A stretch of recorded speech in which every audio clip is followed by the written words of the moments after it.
guess mic was on. You hear me now? All right. The mic was on. All right. Rob Williams, Newsmax Deputy Financial Editor. Oh, you didn't. If it wasn't on, you didn't get to hear me say Norsat. We don't know who they are, but there they were. Joining us now on the daily closing bell report is Rob Williams, and he is Newsmax Deputy Financial Editor. Let me show you first the numbers. Now that the mic's on, Dow up 140 to close at 17,869. The Nasdaq, the biggest gainer of the day percentage-wise, up 62 points, and the S&P up 22, the highest level this year at 2,069. The bearer of all the good news is Rob Williams. So what happened today to launch the numbers? Well, I think it was a combination of things, but the first thing was optimism that Greece is somehow going to resolve its standoff with the European Union over its debt and austerity programs. And so we're waiting to see some kind of resolution on that in the next few days, or if they'll push back the deadline on it and leave some more room to negotiate. So in other words, today's Greece is the word today.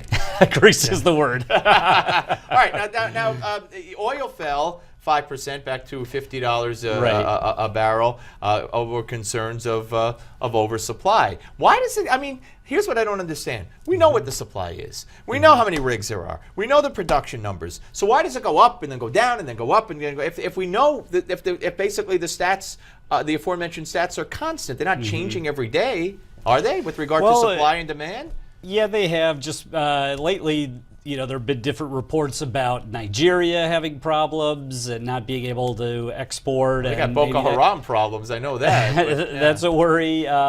Libya too. So yeah, that has contributed to volatility to the world supply. Yeah, that's right. Supply. All right, now you hear so many bad things about Coca-Cola and how they've got to change, and they're doing this product and that product because soda doesn't sell, et cetera. Yet they were the biggest gainer on the Dow today, right?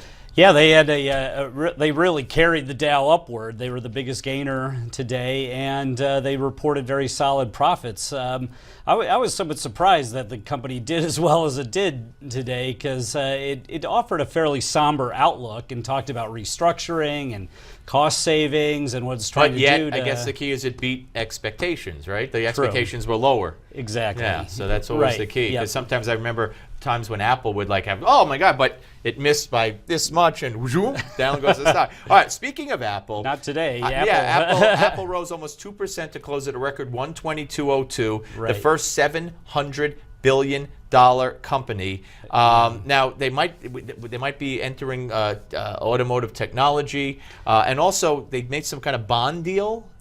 Last week it did sell $5 billion in bonds, and some people wondered about that. Here's a company that has tons and tons of cash. Yeah, why are they doing that? Why is it going out to the bond market? Except interest rates are so low, and it's hard to pass up cheap money these days. Well, we have Barclay analyst saying that he has a target price now of Apple of $150. $150. So we closed today at 122. That gives it some good room to run there. Yeah, that's a 20% increase. He's predicting just about, Right, and Carl Icahn, of course, he bought 200. He bought a stake in it, expected it to double, so he's looking for a $200 well, we shall target. See. Today we had very quickly, small business optimism went down in January, correct?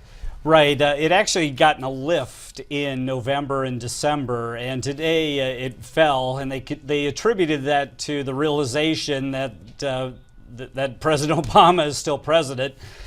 Well, the solution to lifts that fall may be more Botox. Yeah, maybe I didn't explain it that well, but it got a lift after the election, and people thought we'd have a friendlier government, Republicans. And then he doubled down on partisanship, and that's what you get. Right. Tomorrow, gasoline prices, we'll talk to you about that. Rob Williams. Hey, folks, take control of your financial future by checking out moneynews.com. There he is. There he is, ladies and gentlemen, the man who is President of the United States. We are live at moneynews.com 24/7. Give Me 5 is next. Thank you, Rob. Thanks, Steve.